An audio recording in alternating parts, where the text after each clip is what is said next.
Alors, la dernière méthode qu'on peut utiliser pour réaliser des plans de détail, c'est de se servir des fournisseurs qui eux-mêmes ont réalisé des plans de détail sur leur technologie et ça sur Revit. Donc, si on va sur le site de Sika, de Soprema ou de Ciplast, on trouve ce type d'éléments, enfin de détails. Alors pour cela, première possibilité, vous allez sur Moodle et vous avez sur Moodle un certain nombre d'éléments. Voilà, par exemple sur Moodle ici, je vous ai mis à disposition des éléments, hop, qu'on va appeler différents types d'étanchéité, mais cette liste est loin d'être exhaustive et vous en avez d'autres à votre disposition. Pour exemple, moi j'ai ouvert trois types de plans fournis par les fournisseurs. Donc Sika par exemple qui nous fournit des plans de détail de ce type là avec des vues où on voit carrément les dalles sur plot, l'isolant, les types d'étanchéité, le pare-vapeur, les différents éléments. On a différentes vues à des points critiques avec ou sans isolant, avec des structures aussi qui peuvent être différentes. Voilà, là c'était sur du bois, là sur d'autres types d'éléments. On a le même type d'éléments chez Ciplast. Alors chez Ciplast, quand on ouvre, on arrive sur une fenêtre de ce type-là. Vous avez dans l'arborescence, donc ici on a la vue d'arrivée dans laquelle on arrive avec la vue 3D. Et puis vous avez des détails qui apparaissent ici dans chaque fiche, avec des choses plus ou moins abouties. Mais des détails qu'on peut réutiliser avec toutes les informations et les légendes qui vont bien. Donc on en a plusieurs évidemment en fonction des produits qui sont mis à notre disposition. Dernier fournisseur, hop, je vais juste simplifier un peu parce que là j'ai ouvert plein de vues, voilà. Le dernier fournisseur que je voulais vous montrer, c'est Soprema, qui lui décline ça d'une façon un petit peu différente avec des coupes. Des coupes et des plans de détail. Donc si on regarde les différentes coupes, on arrive à des choses que l'on peut là aussi réutiliser. Donc vous voyez ici que le solin a été redessiné d'une façon un petit peu particulière. Pareil là, on voit ici un profilé qui est en partie supérieure sur notre élément qu'on pourrait également réutiliser. Et on a même encore mieux, on a des vues de détail, par exemple cette vue-là, avec des choses qui ne correspondent pas forcément exactement à ce que l'on veut, mais qu'on pourrait réutiliser puisque ce sont des lignes. Alors,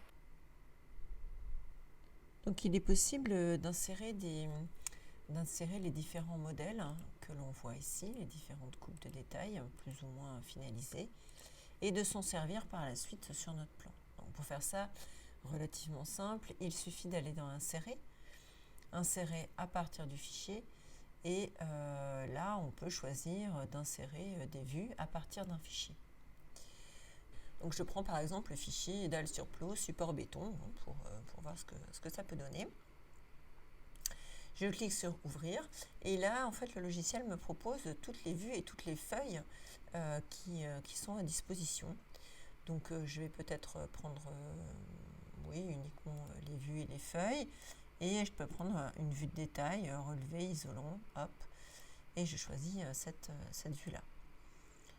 Je clique sur OK. Alors il me dit que les types suivants existent déjà dans mon document, les versions de documents collés vont être utilisées, OK, pas de souci, c'est-à-dire qu'il y a des hachures ou des textures qui existent déjà. Et donc là, en fait, le logiciel est venu me coller une vue qui apparaît ici, une vue de dessin détail, qui s'appelle un détail relevé isolé. Alors maintenant, sur ce relevé-là, qu'est-ce que je peux faire ? Je peux en prendre des parties, en fait. Je peux prendre les parties qui m'intéressent. Par exemple, eh bien, j'ai envie de récupérer la coiffe d'accroterre qui se trouve ici. Je la sélectionne. Je sélectionne tous les éléments qui sont dans cette coiffe d'accroterre, par exemple. Et puis, je vais lui dire, ben, ça, je veux le créer, le regrouper. Donc, dans Annoter,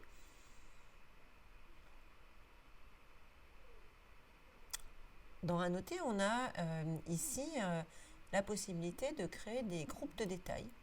Et donc, je vais créer un groupe de détails. Alors, je vais l'appeler coiffe d'accroteur.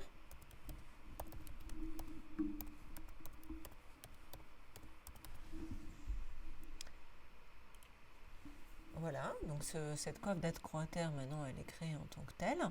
Et je peux l'utiliser dans une autre vue. Et je vais l'utiliser justement dans ma coupe qui est ici. Et je vais la positionner là où je le souhaite. Je pourrais bien entendu changer les dimensions. Donc pour cela, il suffit d'aller dans Annoter de nouveau, dans groupe de détails, et je vais placer le groupe de détails. Alors bien entendu ici j'ai des groupes de détails qui existent déjà, je prends celle qui m'intéresse, c'est-à-dire la coiffe d'accroteur, et je viens la positionner par exemple ici. Alors bien entendu cette coiffe d'accroteur elle a une certaine dimension, il est possible à un moment donné de modifier le groupe en supprimant ou en rajoutant des éléments. Il est aussi possible ici de dissocier le groupe pour retrouver les lignes les unes après les autres et les modifier à souhait.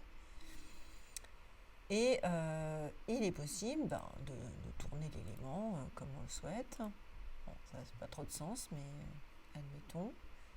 Hop, je reviens en arrière. Et en le modifiant, je peux par exemple changer la position de ces éléments-là. Hop, rallonger ma coiffe, la redescendre légèrement.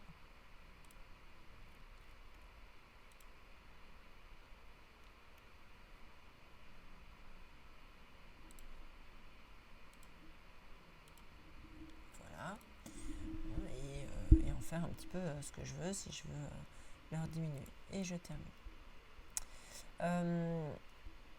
Une fois qu'on a fait tous ces éléments-là, on peut venir habiller notre élément comme on le souhaite.